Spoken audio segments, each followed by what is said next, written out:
నమస్కారాలు. ముఖ్యంగా నిన్న మా మాజీ మంత్రివర్యులు తన్నీరు హరీష్ రావు గారు తెలంగాణ ప్రాంతంలో ఉన్న నిరుద్యోగుల గొంతుకను నిరుద్యోగుల పక్షాన ప్రెస్ ద్వారా ప్రభుత్వాన్ని ప్రశ్నిస్తే హరీష్ రావు గారిని నిన్న పాత విద్యార్థి నాయకుడు ఈరోజు పెద్దల సభలకు వేయనమని బాగా పోజులు కొడుతూ పెద్ద మనిషిని ఏమని చెప్పుకుంటున్న బల్మూరు వెంకట్ హరీష్ రావు గారిని విమర్శించారు. బల్మూరు వెంకట్ చేసిన వాక్యాలను ఇలా తెలంగాణ ప్రాంతంలోని యువత నిరుద్యోగుల తరపున మేము తీవ్రంగా ఖండిస్తూ ఉన్నాం. ముఖ్యంగా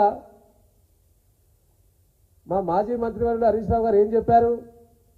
మీరు ఇచ్చిన వాగ్దానాల గురించే చెప్పారు. బల్మూరు వెంకట్ గారు మీరు తెలుసుకోండి, మీరు అధికారంలోకి వచ్చినాక ఏమంటారు కదా,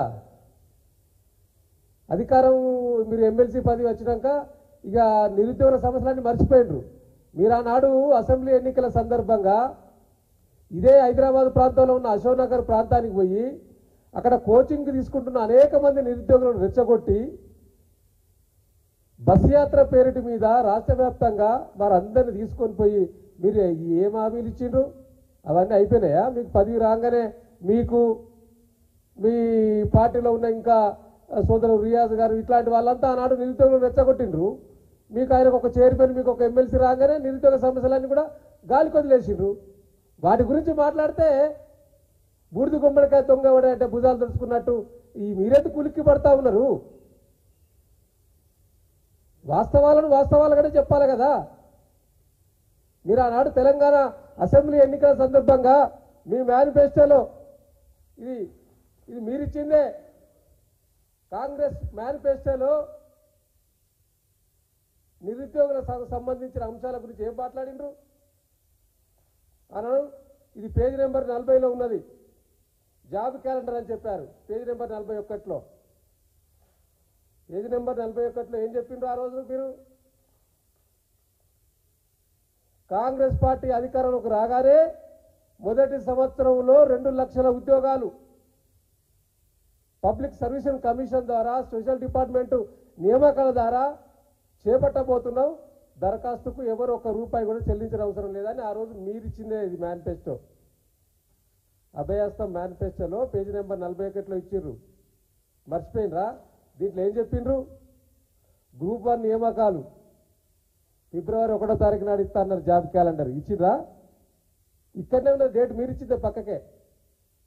గ్రూప్ 2 నియామకాలు ఏప్రిల్ 1వ తారీఖు నాడు ఇచ్చిండ్రా?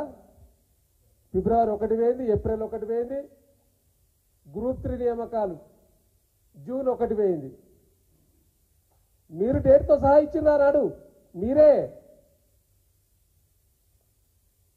వీటి గురించి మాట్లాడితే ఇవాళ తెలంగాణ ప్రాంతంలో ఉన్న నిరుద్యోగులంతా కూడా ఏమడుగుతా ఉన్నారు? మీరు ఆనాడు ఏం చెప్పి రెచ్చగొట్టిన వాళ్ళందరినీ? గ్రూప్ 1 నియామకాలలో, గ్రూప్ 2లో, గ్రూప్ 3లో అదనంగా పోస్టులు పెంచుతాము, మీ అందరికి కూడా దాదాపుగా 2,000 నుంచి 3,000 దాకా పెంచుతాము, పెంచి మీకు న్యాయం చేస్తాం మన ప్రభుత్వం రాగానే చెప్పిండ్రు. అది జరుగుతూ ఉన్నదా?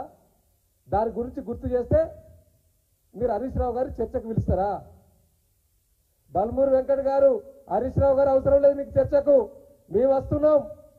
ఒక మాజీ విద్యార్థి నాయకునిగా, ఒక మాజీ కార్పొరేషన్ చైర్మన్గా, పార్టీ స్పోక్స్ పర్సన్గా మేము సవాల్ విసురుతున్నాం.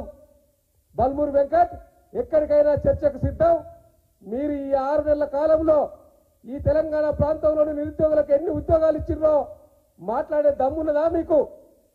ఆనాడు బీఆర్ఎస్ పార్టీగా మా నాయకుడు కేసీఆర్ గారు ఉద్యోగ నియామకాలకు నోటిఫికేషన్లు ఇచ్చి ఎగ్జామ్స్ పెట్టి ఇంటర్వ్యూలు పూర్తి చేస్తే వారికి ఇంటర్వ్యూలు పూర్తయిన వారందరికీ కూడా మీరు నియామకాల పత్రాలు ఇచ్చి పోజులు కొట్టింది మీ ప్రభుత్వం, మీ నాయకుడు రేవంత్ రెడ్డి. మేము వచ్చినాక ఉద్యోగ నియామకాలు చేపట్టినాం. సిగ్గున్నదా బల్మూరు వెంకట్ చెప్పడానికి? మంది గుట్టిన గుట్టని మా గుట్టిన అన్నట్టు అరే మేము ఇచ్చిన నియామకాలు మీరు ఒక్క నియామకం వల్ల చేపట్టిందా? ఈ 6 నెలల కాల వ్యవధిలో ఒక్క నోటిఫికేషన్ ఏమిచ్చిర్రు ఎరికేనా మీరు ఇచ్చింది? నేనే గుర్తు చేస్తున్నా.